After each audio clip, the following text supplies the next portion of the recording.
Welcome everyone to another episode of Awesome Workers, where we have interesting conversations with amazing people who make a difference in this world.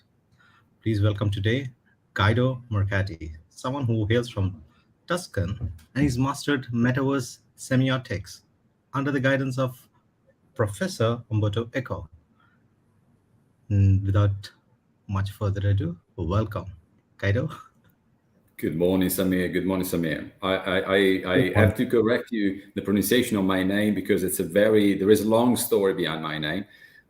We say in Italy Guido. I think originally Guido. is a German name, so it's simple as Guido. And in Italy we spell out every vowel, so it's a very singing language, and we say Guido. So it's like if you sing along, you will pronounce very well. And I have a story about once. A lady in Starbucks in London.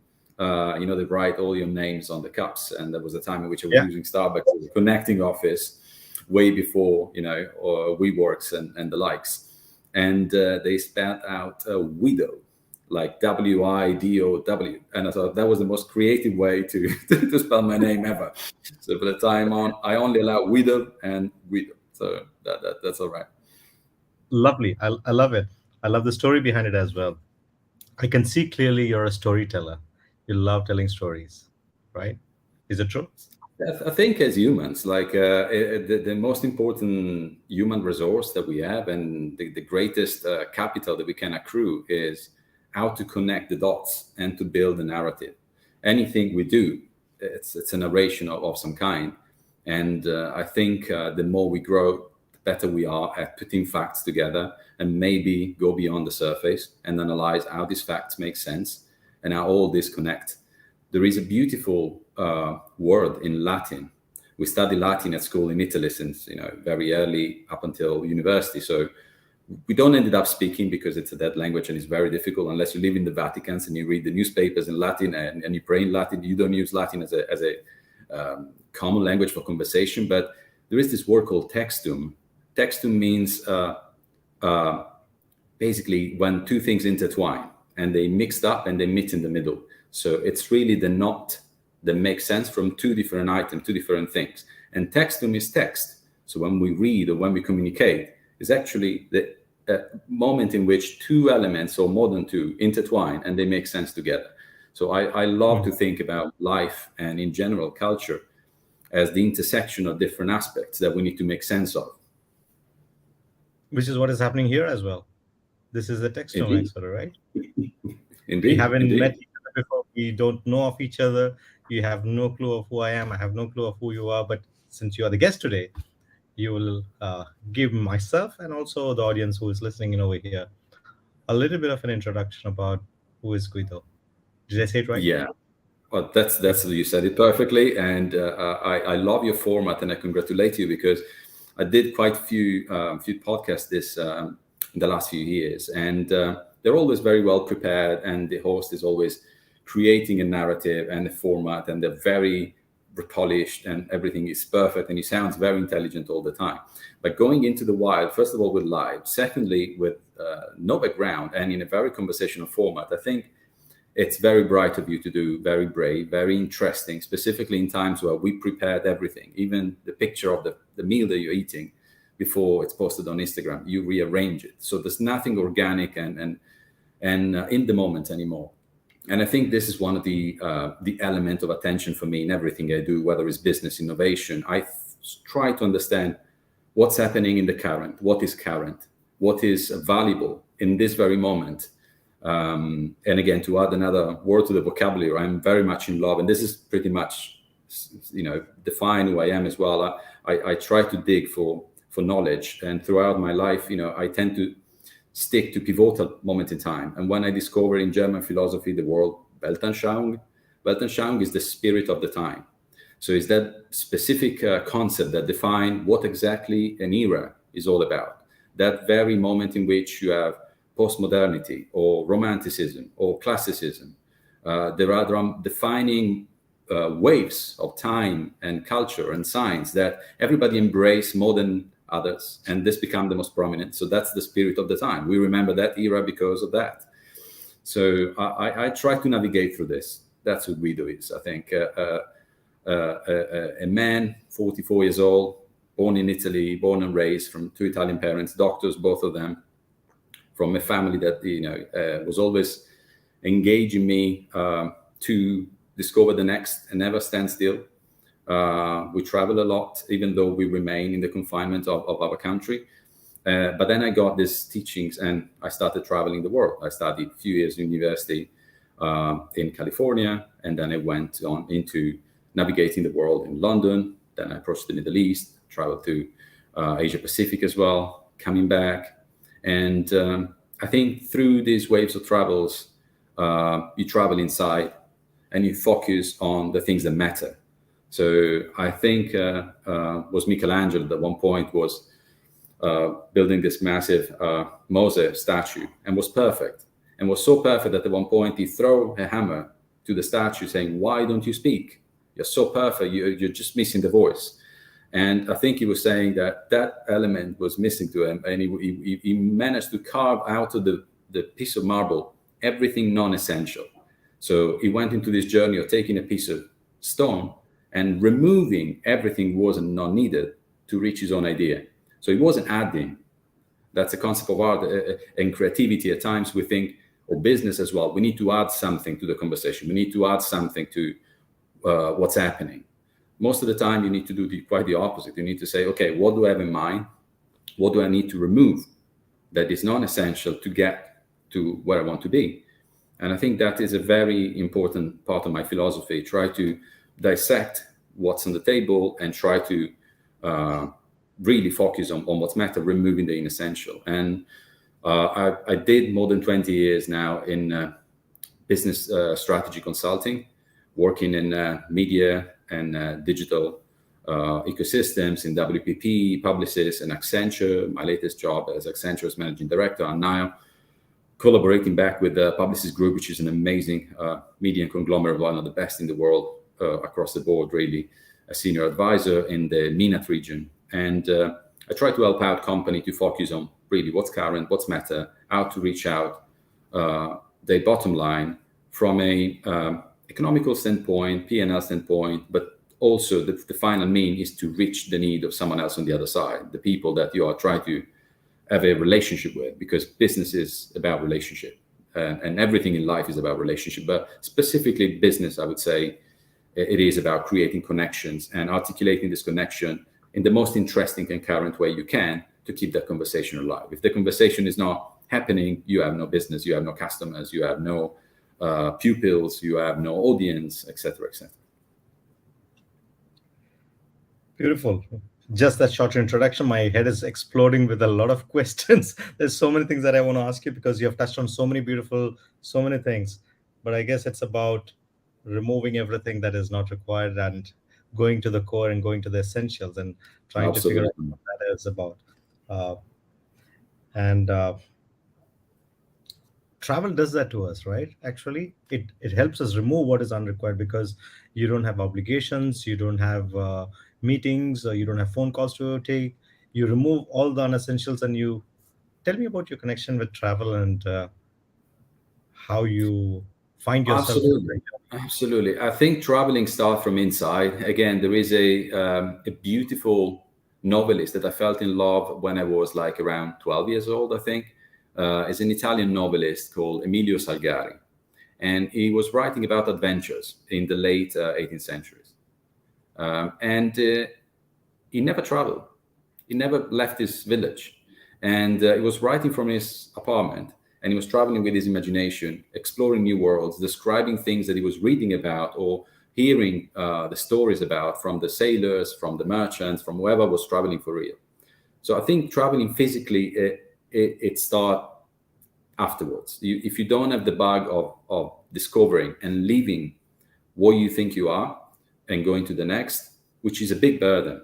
You know, the most important thing probably you need to do in life as a spiritual exercise. You know, no matter what religion you abide to or what credo, what philosophy you believe is that's the best suitable for you, I think you need to remove the burden of what's behind you and what brought you there. because that's not completed. The path is not finished. You've done something. Maybe you accomplished a lot. Maybe you come from a glorious past. Maybe your family has a great heritage. Maybe the land where you become a bit narrow to you, and all of a sudden you want to explore more. There is a baggage that you need to leave behind. So traveling is traveling light for me. There's no other way to travel.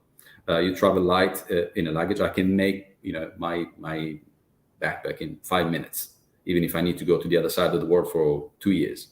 There's nothing that I need so much that need to stay with me. And this is about also culturally and emotionally what I bring with me. If you're not light enough, you're not going to have space for the new things to be absorbed. So you need to be in a absolute state of mind in which you're ready for the next. You're ready for what's coming. And this open-mindedness and this kind of light-hearted feeling about moving into the next chapter and be open to what's next, it's a pre-requirement of the way I see traveling. And that traveling opens up things, but that's totally secondary. If you are not able to receive, no matter where you are, who you're with, you can be sitting at dinner with the most intelligent and brightest mind of this planet.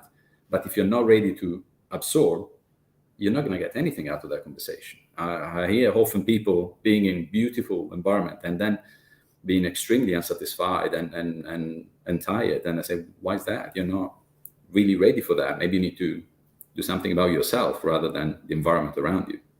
And how does one prepare for that? How does one become ready for that? Because you said it has to start by you being ready for it. How does one, because we are surrounded by so many material things and wants and desires, and we want to have everything.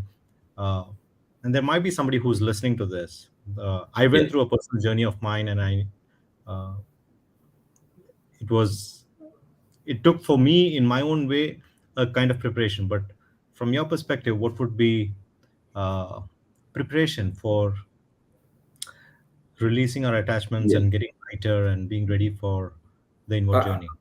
I haven't decided yet on this element of my, let's say, theoretical framework, but I believe there is a component of innate attitude towards traveling and moving, spiritually, emotionally, from a physical standpoint as well. There are humans that are more prone to be stanchial and residential and accustomed to routines, and there are other individuals that I think are of the type of the nomadic type. Mm. Anthropologically, this was happening in humanity and its course. During our development, there were a population that was very stanchial and residential, and they were very happy to be becoming farmers, deploy agricultural technology, own a land, be present in that land, accustomed to the rule of nature of that specific place in the world, and their language developed in such a way. There is the whole structuralist theory that sees from the French thinkers and Russian thinkers of the 18th century, like every piece of human knowledge is interconnected to another. So there is a structure that forms all our piece of knowledge and our theories. And this structure is allowing us to interpret everything underneath. You can interpret a language or a political fact or a philosophical item if not connecting all the dots that make that structure functioning. Because as human, we are very complex being, and we survive and thrive in a very complex ecosystem of science. And then maybe we go explaining why I study semiotics and what semiotics bring to the table in the contemporary philosophical and sociological and business ecosystem. And so these people that are accustomed to be happy with what they have around them and build a vertical knowledge on a specific field, they struggle to travel. They struggle to appreciate a different point of view. At times, they are even fearful of that. Xenophobia is the fear of the different, not the fear of the foreigner, as always said. The fear of what's different, or what's not complying to the rules that I know and I'm familiar with. On the other side, the nomadic individuals, they are more prone and ready to embrace the new because they're not so attached to what they have.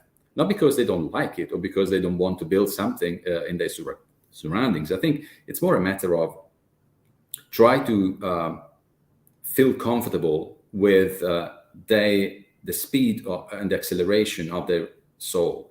They're moving individuals. They're trying to progress and to understand step by step instead of try to capture everything at once and replicate that. So I think this mental framework separate us. There are people that struggle and fatigue a lot to embrace new lifestyle, change habits, stop smoking, whatever it is, because they are, creatures of habits, as we say, but they are stanchial in my definition. They tend to observe their territory and they don't want to get out of their territory. Life is fine where it is. And other people that they are nomadic. Clearly, I'm one of the latter. I'm a nomadic individual. And so it's very easy for me to embrace the new and challenge the norm and contest what is told me that is what you should do. I never believed that at first. I need to apply critical spirit. It's a very, at times, European of the last century. I sound like my grandpa probably when I say this, because my contemporary European are absolutely prone to anything the government or politics or whatever media proposed to them, and I found that utterly disgusting and problematic. We are, spirits of a bigger ecosystem, and we need to put ourselves in the context of what we see and what we feel all of the time, afresh, with a new capacity to understand, appreciate, dissect, contest, challenge, refurbish, completely create new avenues, etc., etc. So the preparation comes from afar. You don't decide tomorrow I'm traveling. It's as you said very well at the beginning. You need to prepare yourself for it. But there is this component, I believe, of two different natures that can be helping or not helping you in embarking these new possibilities in front of you. So if somebody is residential in their framework, it will be very difficult for them to embrace and go out and do things much more organically. This is what you're saying, right? Yeah, I think, Samir, we both can experience this in any conversation when you bring to the table a new concept and you see how people tackle something new. There is people that at that time spend lots of their effort in understanding how that thing fits what they know. And there are people that instead take that as a trampoline to go into what that thing can really bring us. And this is I call it a TZero or a S0. Like it's a completely divergent line of understanding that possibility. And maybe whoever tried to put that in context and then they are able to jump forward and eventually take the very sheer consequences of the novelty. But most of the time that doesn't happen really. So I think you need to educate yourself to understand what you want to do in life. You want to create something new, progress, adhere to new concepts, and maybe put yourself in danger into a situation that you're completely out of your depth, because you need to have new tools completely. So you need to re-engineer your capacity. You need to learn new concepts. You need to study more. You need to, again, travel more, meet people that think different from you. Suffer a lot in the process, because clearly you will be not the person that knows a lot like before. You are out of your context. It happened to me. I spent last year in Israel at the Technion University, which is one of the top universities in the world for research and development in many fields of science. And I come from a sociological, philosophical, and business course of study. But I never done, hardcore biology at university. And I spent 3 months with the top-notch scientists in the food tech and biotech research field. And at one point, I was finding myself after 2 months reading PhD papers like I was a major graduate in that field. And not because I have a bright mind, because I put myself in the condition of fight or flight, and I tried to be as open-minded as I could to the new that I was facing. And very little of what I knew was very useful to decipher and to navigate through the new concept. So I needed to be humble enough to get a new toolbox to accelerate myself to that learning process, and be very humble in this. You start learning for real. And I had a conversation with a taxi driver once. I think it was in India.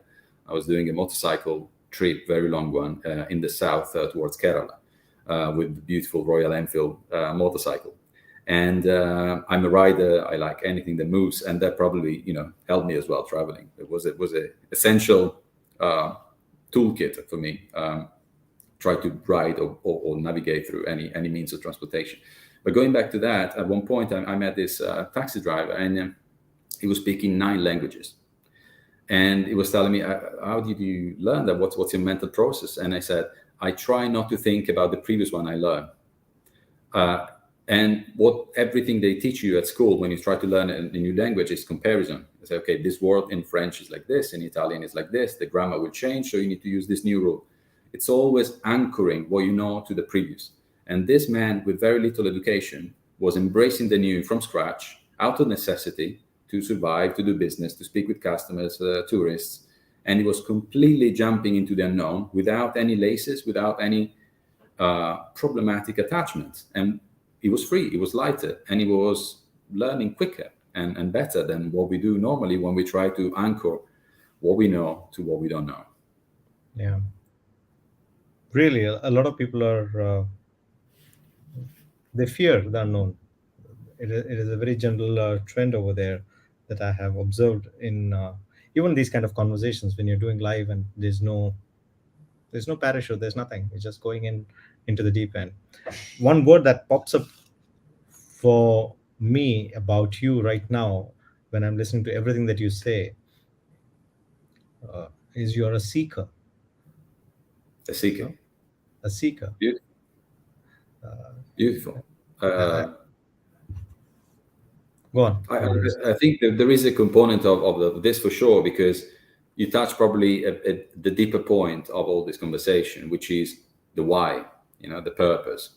So you don't do all this to put yourself in trouble, or because you have some time on your hands, or because you have to do it out of necessity. This can be very shallow and superficial reasons to be an innovator or to dig into the unknown. What you seek really is change, and is modification of your spiritual essence, and eventually modification into what you can touch. You want to contribute. You want to change yourself and change around you. It can be you breed. I have children, so I'm a father.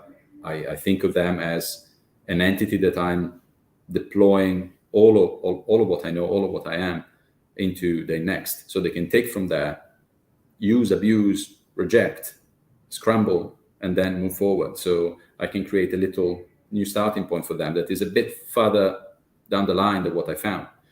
The people around me, people that I work with, companies that I help and support, people I'm investing in, my business partners, I try to affect them.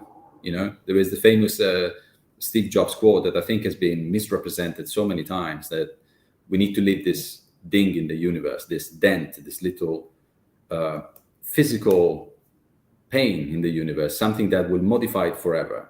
Like that sign that you leave, that mark that you leave, it's something that will affect the machine that is in motion. And if you don't do that, you become transparent. You lean onto something that will remain the same. So what's the point of your existence? At one point, you need to appreciate, like, we are here to pass a phase of transparency and then appearing. And once we appear, we need to do something with this appearance, because it's a gift and it's something precious.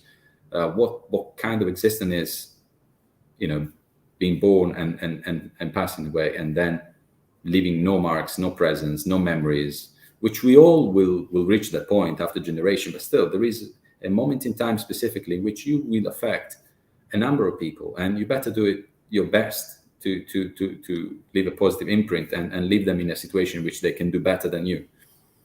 Yeah.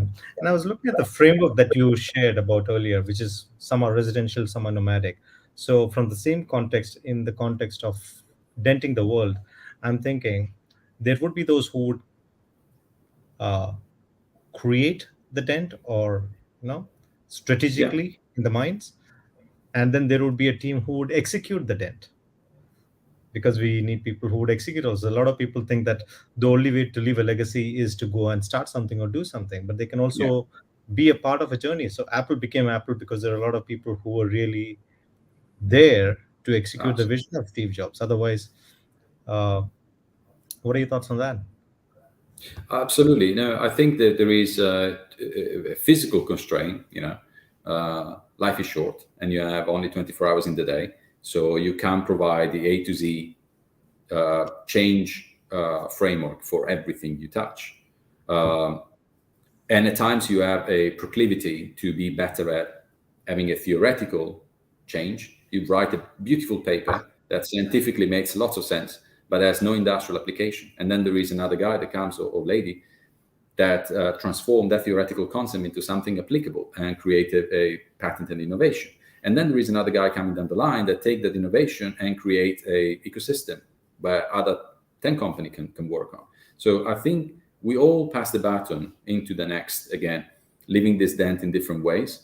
I don't think there is a superiority of the intellectual or theoretical change versus the practical and the application. When I was a student, I was a very snob one, and I was thinking theory is superior to practice.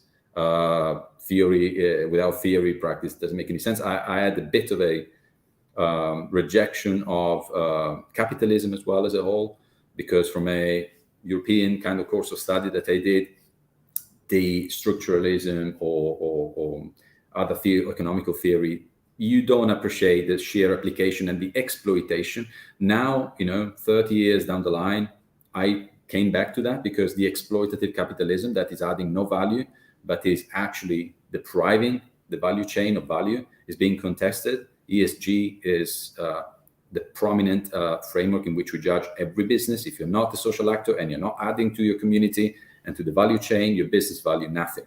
You're just exploitative. You exploit resources, human capital, and this nonsense now is under the light of everybody. And so we understand the business need to be contributing to communities. The communities are the people and the stakeholders, and there's no such thing like exploitation and deprivation of nature, people, and capital anymore. So I think that is an interesting point. But going back to the point of theory versus application, I think every dent you can leave is good. At times, spiritual. There are people that I met in my life that I struggle to define even as theoretical or practitioners. They were just spiritual beings. I remember my grandmother, the mother of my mother, coming from a very prominent Sicilian family. They lost it all when they were kids because they lost both parents in an accident, and all their fortune has been dismantled by greedy relatives around them. So 7 kids in the middle of nowhere with very little to survive with. And she was the most at peace human that still today I ever met. Happiness and felicity didn't derive from materialistic things, and not even from the spiritual moment.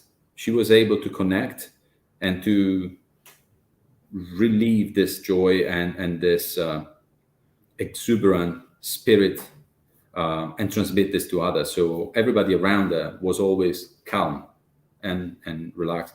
And one thing that people that work with me or live with me, they normally say, I'm never upset. And I think I derived this from my grandmother, and to the capacity that she had to understand that there's no need for that at all, under any circumstances.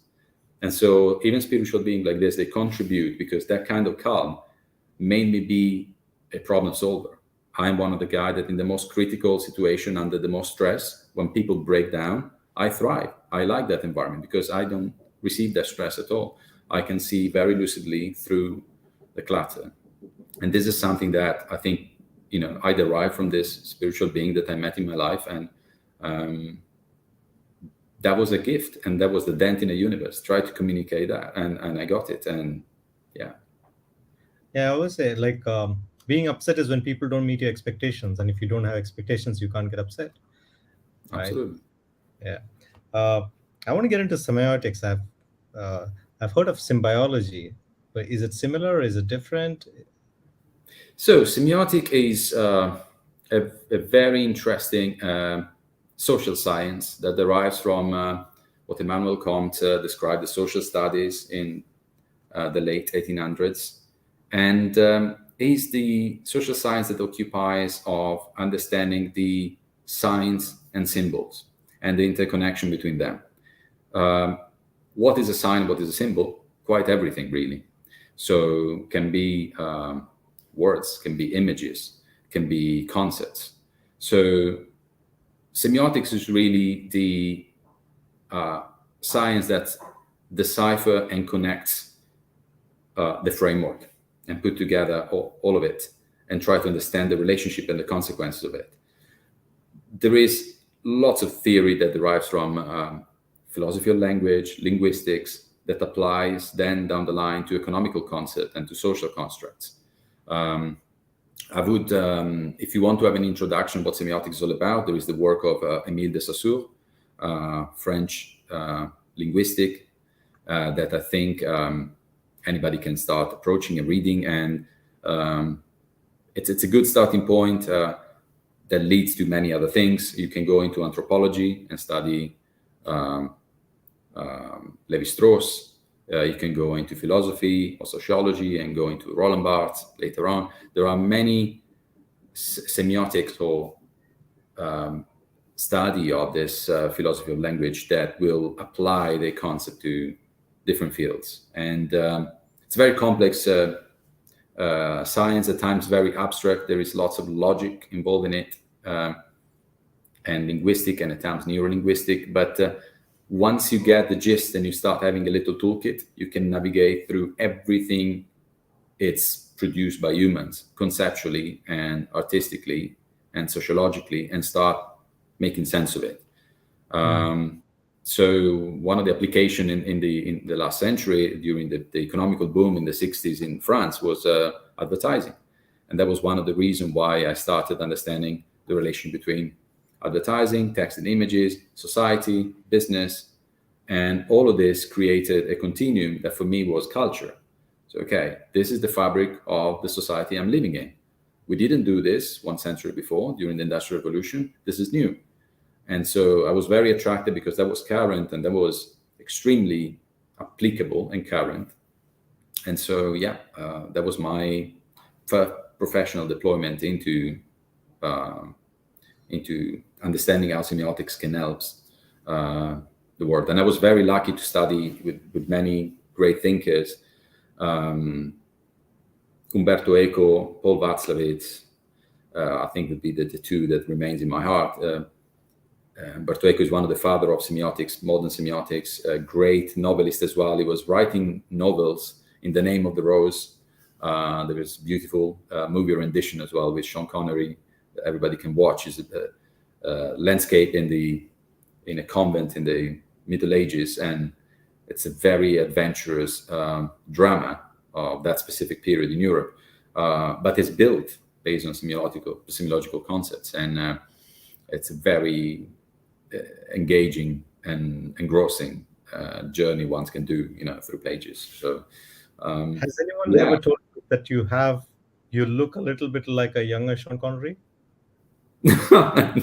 No, but I take it as a very good compliment. It's one of the hero of my youth, and on this, I need to say that at times he passed for a alpha male, and there are many of his old movies that now, from the lens of LGBTQ and this attitude that we have towards expanding the framework of human rights and inclusivity to everybody, is being disregarded as someone that doesn't need to have a space in contemporary culture anymore, which I think is a very stupid thing to do. And I think Americans and American universities specifically are a danger intellectually, because they're doing so many mistakes recently in canceling the past in the light of what's today, which is a very ignorant and bigot concept. You should never do that. Like societies that have thousands of years of history, and they were born and moved on to development, they did progressively. And judging through the lens of today, what's yesterday, I don't think it has even a shadow of intelligence in it. There's no justification for it. It's bigotry at its finest, and should be abandoned right now. So whenever I see on social media people try to read the past through the lens of today, I disregard the content. Can you give an example of some But this example, for instance, of there was a big moment in time in which was a current wave of rewriting novels of the past, because they contain offensive word or terms. Like if you read novelist of the America of the 19th centuries, through that lens, you throw 200 years of American literature Yeah, in the same thing with Victorian age. Was a colonialist empire. Winston Churchill was a racist. Shall we scrap you know chunks of human history because we have a new lens today? No, we need to contextualize that, and we need to also apply something that structuralism and many other philosophical framework of the 19th century teaches us, which is apply relativism. Relativism can be geographical. There is something today that can happen in a different region that can be valuable and decent, and you have no rights to judge and put it out of context with the lens of your Western world. So if I'm an Italian, I go to Burkina Faso and I judge initiation ritual based on my culture and my predisposition. I'm colonialist more than what I try to avoid to be. We should be everything in a relative spectrum in which, in that context, in that space, in that geography, in that time, for those people, that made sense. Yeah. Today, not acceptable. Today, we have yeah. different rules. But back in that context, it was an element of that context. There is a theory that I have. I've never validated. I don't know if I can even validate it ever. But I feel there are a few vested people whose objective is to uh, provoke and just identify things where they can provoke and instigate and uh, be provocative in terms of what they bring onto the social media and just create an uproar. Maybe it is to Yeah. distract, maybe it is to do something else. So uh, no matter how much we fight it, I feel these elements will always pop up Yeah. for whatever reasons. I don't know, maybe they have an agenda because I can try to be, I get you, and I feel the pain. yeah, As a white European heterosexual middle-aged man, I'm now a minority under every circumstances. I'm the worst that can happen to any human, right? Because of the hatred that we need to carry on our shoulder. And it's fine because we are probably the only generation and the only people that can carry all this hatred without having any heart attack or any discomfort. yeah, But still, that's another discussion. We built ourselves that way through pain and through understanding, so we can appreciate even attacks, and there's no problem on that. But I feel that Europe lost its cultural dominance because we're not producing anything new under any circumstances. I'm being very harsh on my fellow Europeans, but that's where we are. We struggle with innovation. We struggle with addressing contemporary sociological issues that we have in our society, which are unfair. We struggle to understand how to fix them. We struggle to produce novelty in thinking. We struggle with, we have lost completely our spiritual proposition. Under any circumstances, we are lost as humans. Our younger generation, they are completely in shambles, and we have a problem with that. So the fact that we go and now we try to address other people's problems is to go again on a center stage for free. We are trying to create a space for us to dominate again, to have something to say based on the heritage, on the shoulder of giants, on the heritage of Kant and Hegel. We're not Kant and Hegel. We are not Michelangelo and Leonardo anymore. We lost that, and we need to recreate that. So we need to humble enough to create something new instead of addressing other people issues, which are not issues. It's their way of living, it's their culture. We need to yeah. respect. We need to address. We can have a public debate about it, but there's no need for us to assume that kind of connotation of disrespect and attack by any means. And I'm going to throw in an idea over here, and you see if it lands for you. I think one of the reasons why this has happened to Europe per se is because by force, by law, by the systems to protect, what they did essentially is to make everybody a residential mindset and block them from being a nomadic mindset in terms of how they approach problems, how they approach challenges. And if you're not nomadic, you're not creative. If you're not creative, you're not able to open up and share and say things and do things. Uh, and I'm not saying that they don't travel. I'm saying the nomadic mindset is very different from a residential mindset.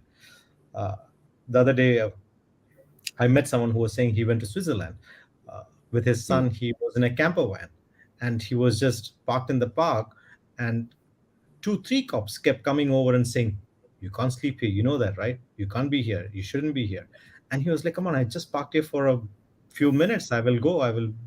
So it's like this so uh, overprotective, over with the laws and systems and structures that people are scared to even go out there and explore. Yeah, yeah. I think this is the worst that we can do as parents, but as a society as well. Like parachuting ourselves to protect our people. We don't need to be protected. We need to be pushed towards our limit and boundaries to get into the next again. Like society won't develop without that. And there is a famous saying that with wars, crimes, assassinations, rapes in Italy, in Florence, we had the Renaissance. With 500-year peace in Switzerland, they had chocolate and Swiss clock, uh, which is speaking volumes about what kind of culture thrives innovation. You need to be in trouble. You need to have a situation in which you want to solve problems. You want to create traction on new concept that will take you somewhere else because where you are is not likely to satisfy you. So this governmental um, push to overprotect and guide citizens at times is specifically in Europe is not producing the fruits that we believe they should. Specifically because there's no guidelines and there's no innovation in terms of vision. Like in the UAE where we live, there are 20, 30 years visionary path that are tackle, explain, put into action, dramatize, financed, and all of a sudden there is an ecosystem that is organized around something that is long term. In Europe, this is lacking. We don't know what's happening in 5 years because we have something called democracy that is completely blocking us because politicians are short term. They have 5 years election terms, so they do everything in that kind of horizon. They cannot see after that horizon. It's simple as this. As simple as this, Samir. I want to be perfectly clear. It's an imperfect system. You know, we have a theory that is the worst of the best of the worst scenario, but still, I believe that structurally we reach the point in which that is completely engaging innovation in Europe, and every free spirit will go now somewhere else. I have all my brilliant friends. They travel through their boundaries and they navigate because they believe that Europe is really tampering their capacity to move forward. And I personally see in the biotech and food tech business, or any other, mobility is the same. There are many fields of application in which the European community is overprotecting the citizenship with this kind of aspect of we're doing this for your best, treating us like children. And if you do that, you can read any children's psychology basic book will tell you that children won't develop themselves the kind of acuity to resolve the problem. You're actually impairing them, and that's what's happening to the newer generation. They're not able to think long term. They are after quick money done in a very flimsy way. They're not believing that they can have a role in an ecosystem. They're not systemic players. They're all individuals. There is an exacerbation of the concept of you can do it on yourself. You can provide from yourself.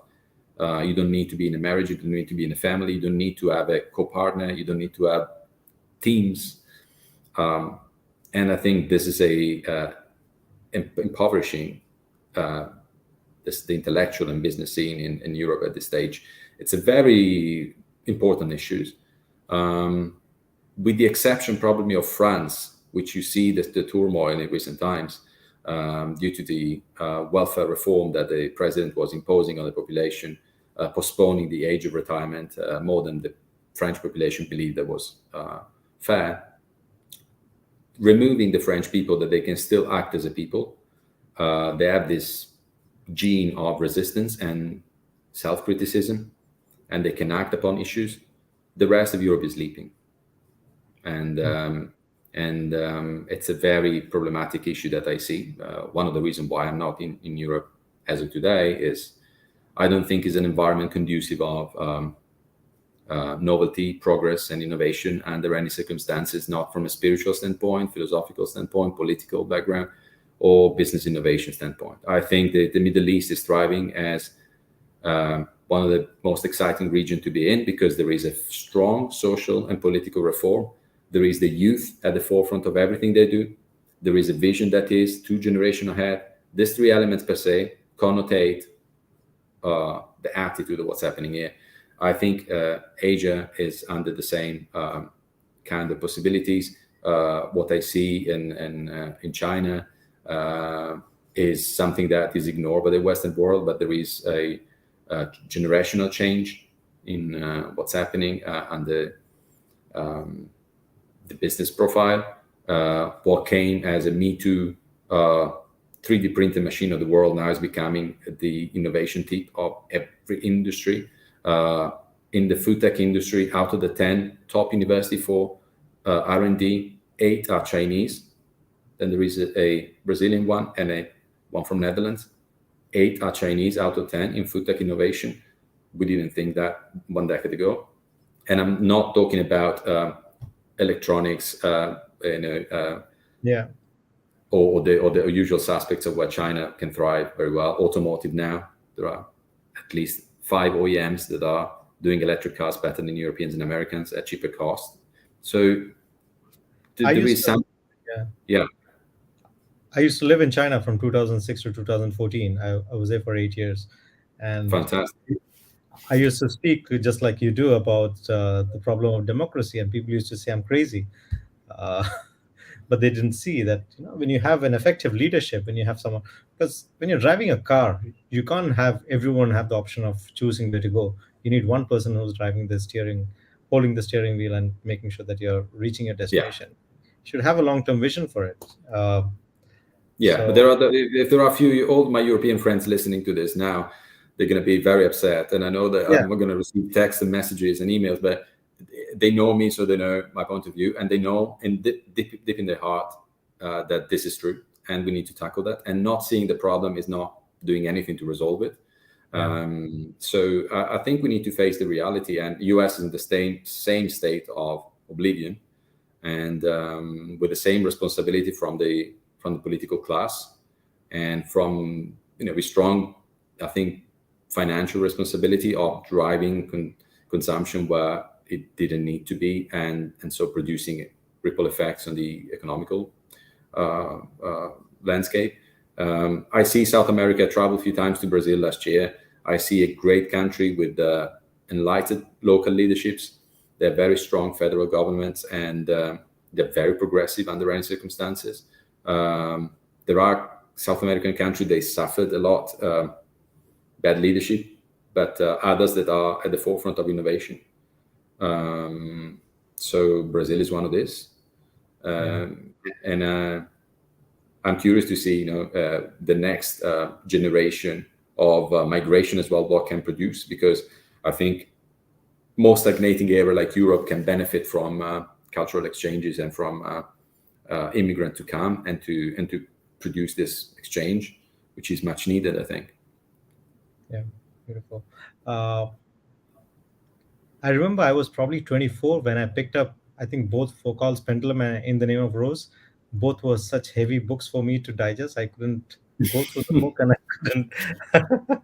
I know. Sorry, I revived this nightmare for you. I think, yeah, the book are a very intense reading.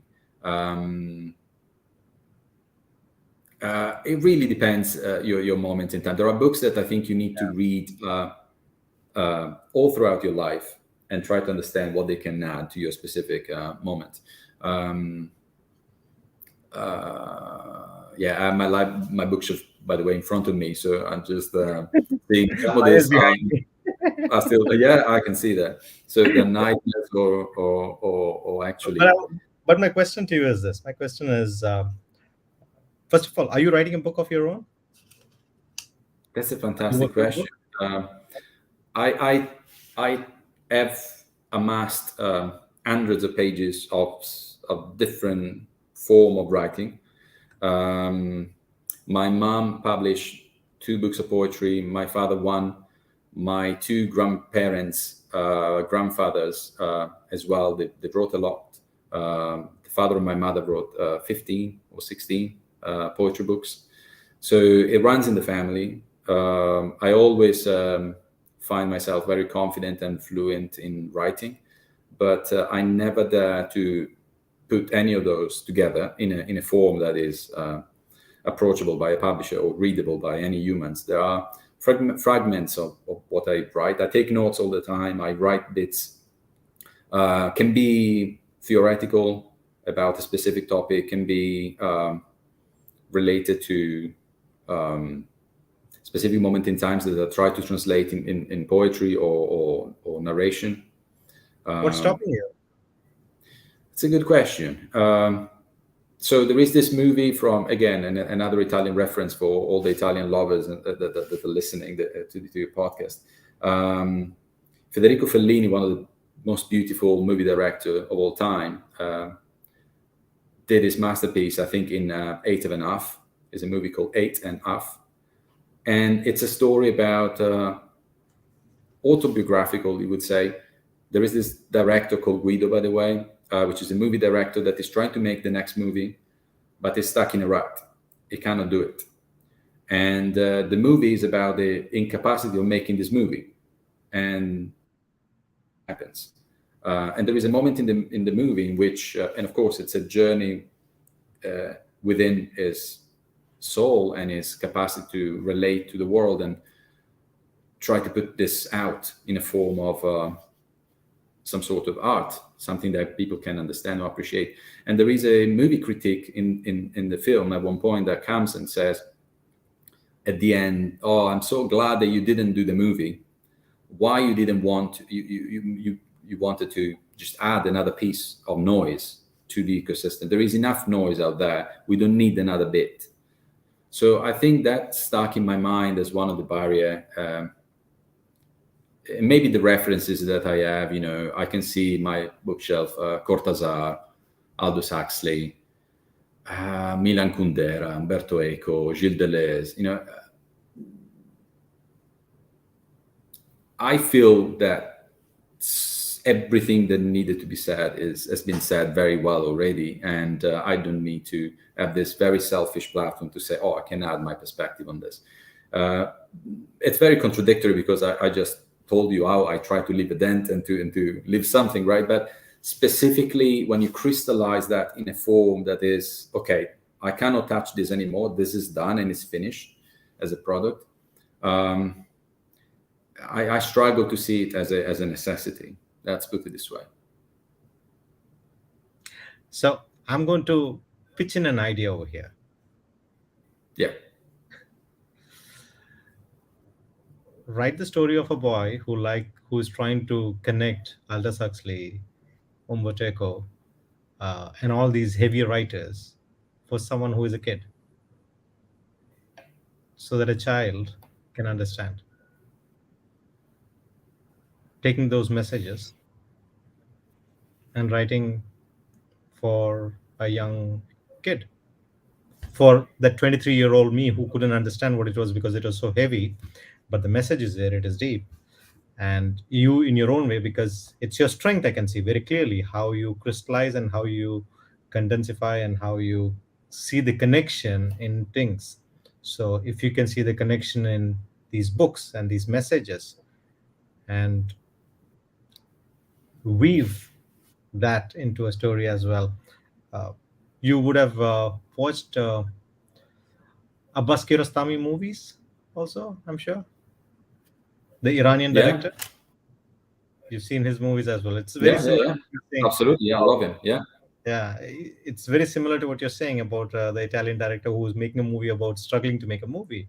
So it's about a father's struggle trying to make his son maybe understand the heavy concepts Yes. of Aldous Huxley and I think Sophie's World or something is a little similar to that. I think maybe, but Yes. Yes. Yes. Indeed. No, I think that there is a role for this.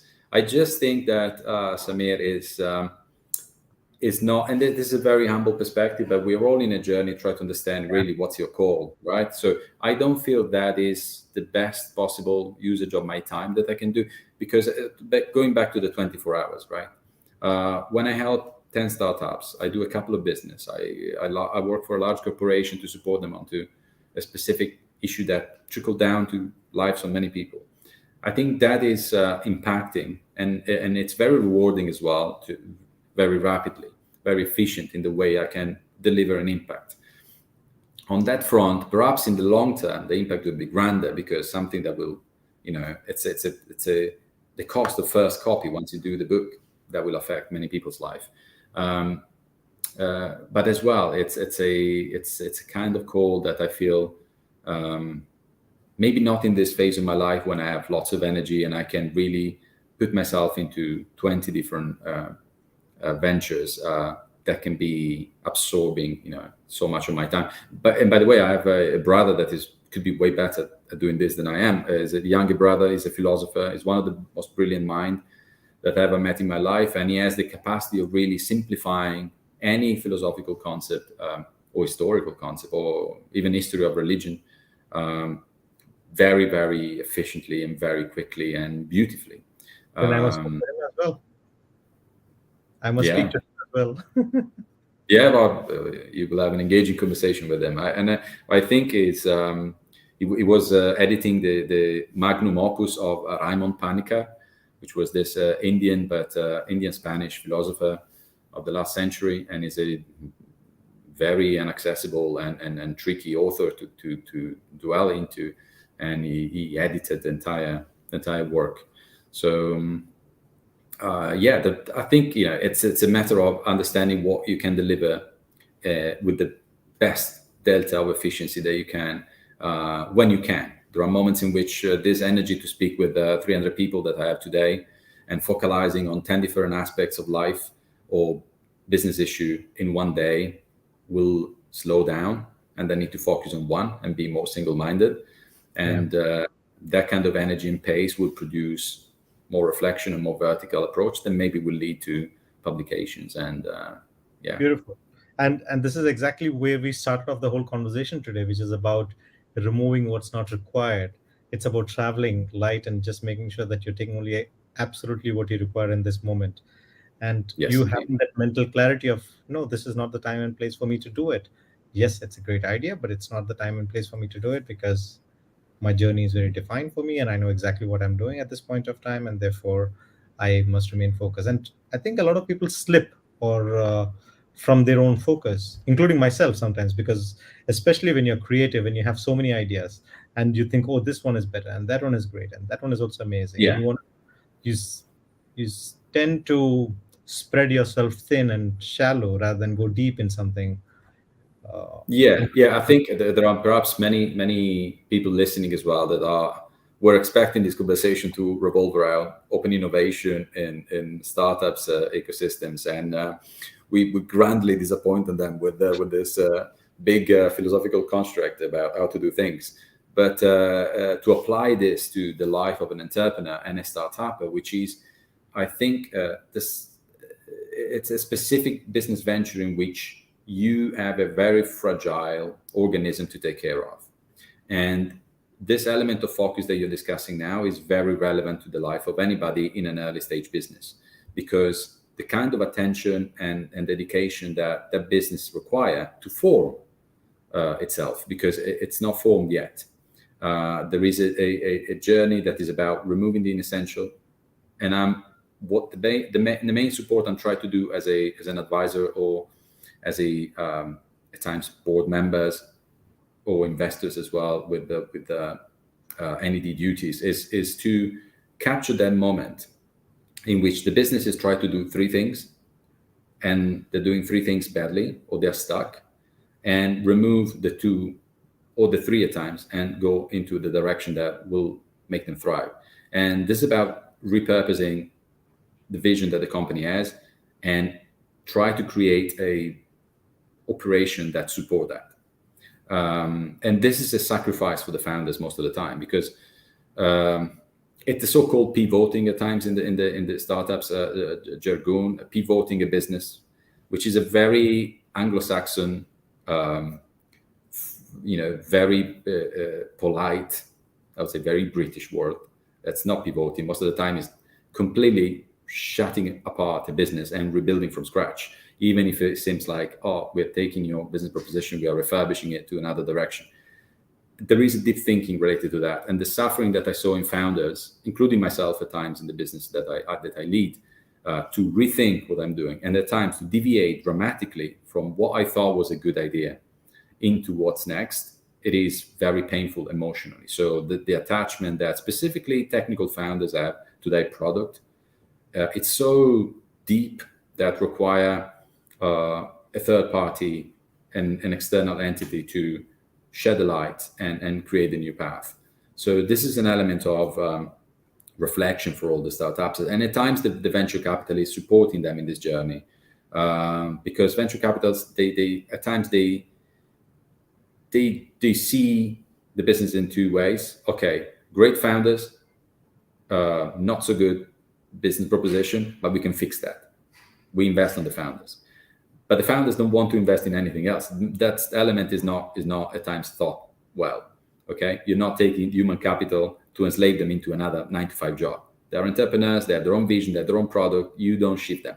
And those kind of aim, I saw them personally. Most of the time, they fail because the connection and the spiritual drive that they had with their own initial product is not necessarily applying to the next one that the venture capitalists are trying to pivot. Okay. The second is, okay, there is a great business. We just need to slightly deviate it. And again, this is something that you can do, but with new people, with new management. There is the founders that are great and in the journey of 0 to 1 to build something. And then they need to leave the spot and let other management to progress the journey and bring the business from 1 to 100, which is the scaling up. So building a business and scaling the business are two different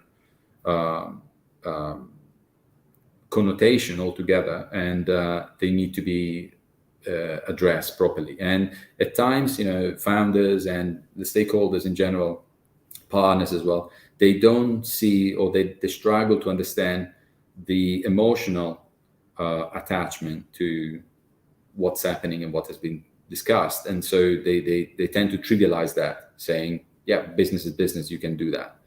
Not so much. Specifically not in a highly innovative environment where you think you are putting your dent into that specific application, or with that specific concept or that specific IP that we can deploy. And so I see lots of people losing faith and detaching when the pivoting is happening, when the repurposing is happening, when you tell them that they build the product now, someone else will scale it. There is lots of drama, and rightly so, in those phases. At times, instead, you have very progressive and open-minded nomadic individuals that they know that they're traveling. So there's nothing for them left behind. They are on to the next before you even tell them that they should be. And these are the founders that I love to work with, because there is less ego, there is less attachment, there is less inferiority complex that they've done that, so they should protect it. Nobody's there to trivialize what you've done, but we need to make this work. And so when you are choosing businesses to work with, and you're choosing the founders who you want to connect with or to support, always do there are great, yeah. Do you look for people who are more residential or more nomadic? Nomadic, 100%. There's no way I can work in a highly innovative startups ecosystem. There's no way a residential or stanchial mindset can work. You can work in multinational. That's not your space. You can work in a multinational when you need to run a large P&L. You need to make the business that you're running consistent, coherent, fluent, fortified, but there's no way that in a highly innovative, high-paced, disruptive ecosystem you can do anything if you don't put yourself and your concepts under discussion all of the time. That's why we don't even write minutes of meeting in startups. You send recordings or notes, and you have blackboards or scribble piece of paper that they self-destroy themselves, like in a James Bond movie. Once that concept has been discussed and absorbed, there's no use to it anymore, which is a high waste environment as well. There is so many great things that you could do with the scraps of this thinking, and at times that's another project. Like I have a vault, plenty of scraps of ideas that hasn't been deployed fully, and they can be tackled differently. But I don't think that in a high-paced, highly innovative startups ecosystem, you can work as a standstill mind frame at all. You don't have a shade of possibility of success. On the other side, when the business is running, when there are operations that are stable and you need to scale, you need consistency. At times, the two individuals suffer to have the two faces in themselves. You can try to be a Renaissance man or woman and try to be collected and have all the elements in you. But there is some, if you ask yourself, what do you want to do? You want to run business as usual, or you want to move forward and create something new? This is the question. And when you answer that question, you understand your capacity and your responsibility. Then doesn't mean I've been in multinational with leadership roles, but I always try to have division, business unit projects that were satisfying that thirst for innovation that I had. And everything I do was innovation led. But because even the big business in 5 years will bail out if they don't think what's next. This is not the industrial revolution anymore, where you can run a business for 100 years as usual. You can run a business as usual for 1 quarter. Then something will happen. Black swan or not black swan, any event can disrupt anything you know about life. And if you're not ready, you will, be swept away. And we have examples of this in large corporation in the last 5 or 2 years. Business completely being disrupted or cancer from the planet Earth because they didn't think and contextualize what they were doing in the now. And again, if I have to tell you this, to have a vision, you need to do something wrong today. There is, if you do everything right today, clearly your business won't survive in the next 5 years. There is something that you need to fail very hard now because the world is not ready, that will work next. And the patience and the stamina and the grit to survive through the pain of seeing the wrong that you're doing and the failure that you have in the today will make you a big impactful individual. And how do you choose what to fail at? That's an amazing question. At times you don't choose it. It's just the fact that the core of what you're doing is too ahead or too early or too premature or lack the necessarily support and resources or is missing bits. So you suffer that. Other times you willingly know that this is not yet the time, but you're building for the next. So you have a vision that this will work. I think the whole climate change platform is a bit about this. If you have to apply to ESG compliance today as a big business, you will probably suffer a lot. But if you don't start thinking about it. And what is the distinction that you make between failing and being stupid? That's a tricky one. Failing is a procedural aspect of growing and developing. So we all fail at one point in time. We just need to realize it. I think stupid are people that don't realize that failing is essential in the process, because failing is part of life. So if you want to avoid that suffering and you want to, proceed in a clean cut, solipsistic way, you will struggle. And accepting this as an element of life will make you better at failing. You need to be good at failing. Learn something out of it. I'm not a guy that promotes a lot reverse engineering of the failures, because I think you need to concentrate on what you're good at, not what you didn't really do well. Again, selecting, try to avoid what's not relevant. But again, if you don't understand that failing was an essential component to make you good at something else, that's an element that is, I think, inherently block you from growth and from evolution. You need to be better at failing, and you need to fail more, because the more failing, the more it's obvious that you're moving forward and you're doing. It's a psychological element of it. You need to prepare yourself to receive lots of no. Lots of no's will drive you to a state of mind that is probably affecting your self-esteem. Your self-esteem will affect your productivity, etc., etc. So it's a trickle-down funnel into suffering that you need to be prepared to. And I think, to connect to what you said at the beginning, how you prepare for that, how you prepare yourself for that. Yeah. And I always say this, when you're talking about self-esteem, there are things that I fail at. That doesn't mean I'm a failure. It's just that there are certain things that I do which is failing, and I just go and fix it. If I'm not fixing it, then I'm a failure. But if Yeah, I'm fixing it, then it's just things that I'm doing which is failing and not me. So absolutely. No, and by the way, there is again, there are certain philosophy that can help you out in deploying this kind of character and predisposition of spirit. I think the Stoics and the Stoic philosophy is one of this framework. You need to detach your problems and your failures from your reality. They don't depend on you. The fact that I'm tall, it doesn't depend on me. I can make something out of it, but I certainly shouldn't suffer that, because it's beyond my capacity to change it and to modify that. And there is lots that people perceive as failure that is actually an accident of life, as actually a component of your ecosystem. You can decide to move away from that ecosystem and change it. You can decide to ignore it.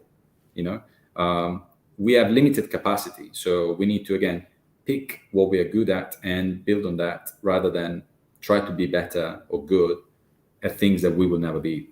So as well, in startups specifically, at the beginning, you have all your operations under your control. If you are a founder or a co-founder, you do everything from PA to industrial deep tech development.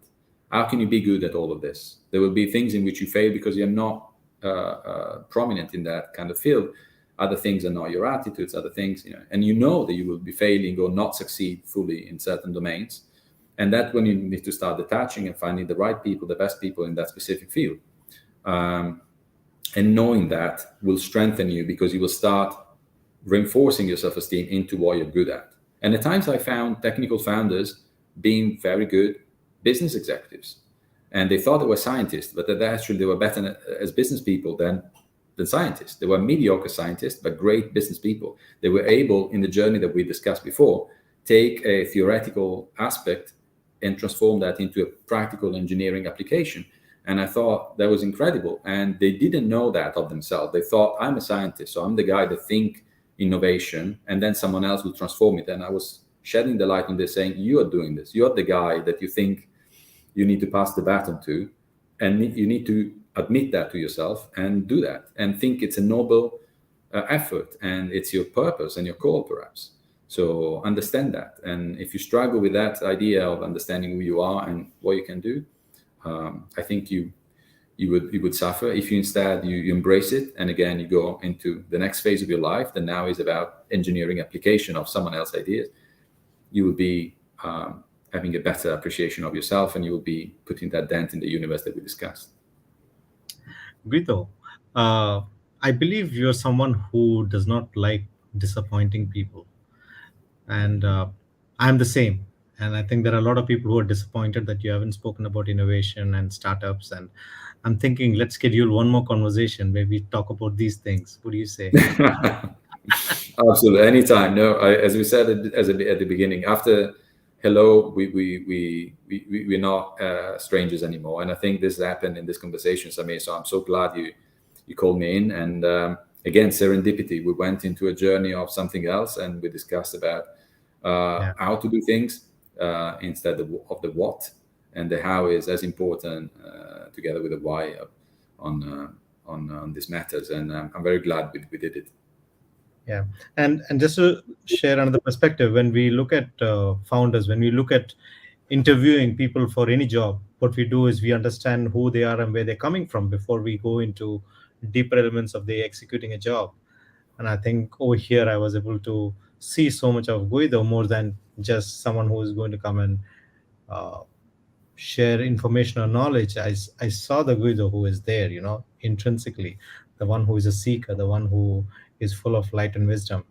And I would love to have another conversation with you if Thank you so much. I mean, very kind words and totally inappropriate to me, but I thank you so much. What you saw is a reflection certainly of who you are as well, because there is this Arabic proverb that when you see beauty outside, it's a reflection of the beauty that you have inside. So certainly that is an element of who you are as well. And I thank you so much for bringing this to me as well. beautiful.